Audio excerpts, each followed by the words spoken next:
When my wife, Aisha, first told me she was considering becoming a surrogate, I thought she was joking.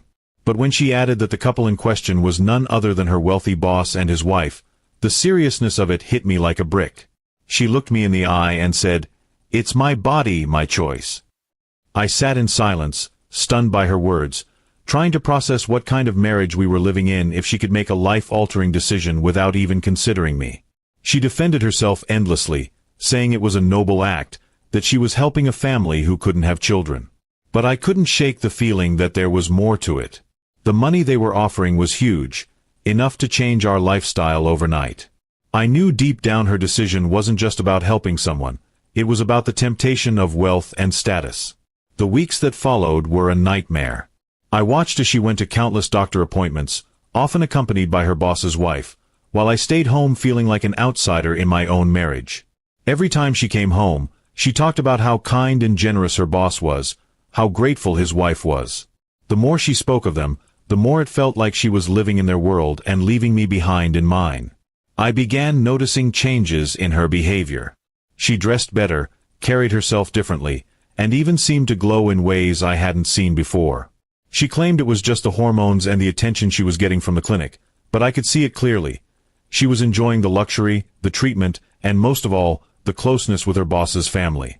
It felt like she had become part of them, while I was nothing but a bystander. One evening, I asked her bluntly, "Do you even realize what this is doing to us?" She brushed me off with a cold laugh, saying, "You're overreacting. You should be proud of me." Proud? How could I be proud of a wife who carried another man's child, flaunting the situation like a prize? As time passed, my resentment grew. I stopped trying to argue. Instead, I quietly made my own plans. I took on extra hours at work, started saving, and distanced myself emotionally.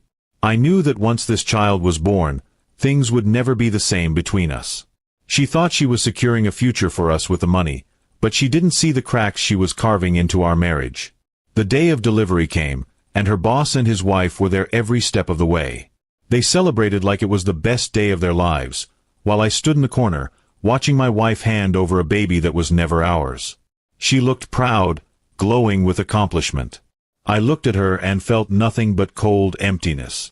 After the handover, her boss hugged her, thanked her endlessly, and even promised her future favors. That was the final straw. That night, while she slept, I packed my bags. I left her a note. "You chose them over us. You chose money over marriage. I hope it was worth it."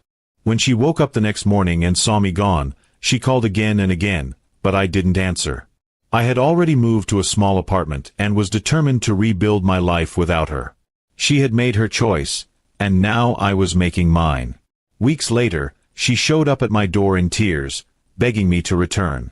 She admitted that her boss and his wife had cut her off completely after the birth, treating her as nothing more than a service. She realized too late that the money couldn't fill the hole left by our broken marriage. But I wasn't the same man anymore. I looked her in the eyes and told her, "Regret doesn't undo betrayal. You turned our marriage into a business deal. I can't love you after that." Her tears didn't move me. The pain she had caused ran deeper than anything money could heal. She left that day broken, and I knew she finally understood the weight of her decision. She wanted to act as though her body was hers alone, but marriage was supposed to mean partnership, respect, and loyalty. She had thrown that away, and now she was left with nothing but regret. In the end, she learned the hardest truth of all. Sometimes the choices we make for greed or pride cost us the very people who loved us most. And as much as it hurt, I was glad I had the strength to walk away.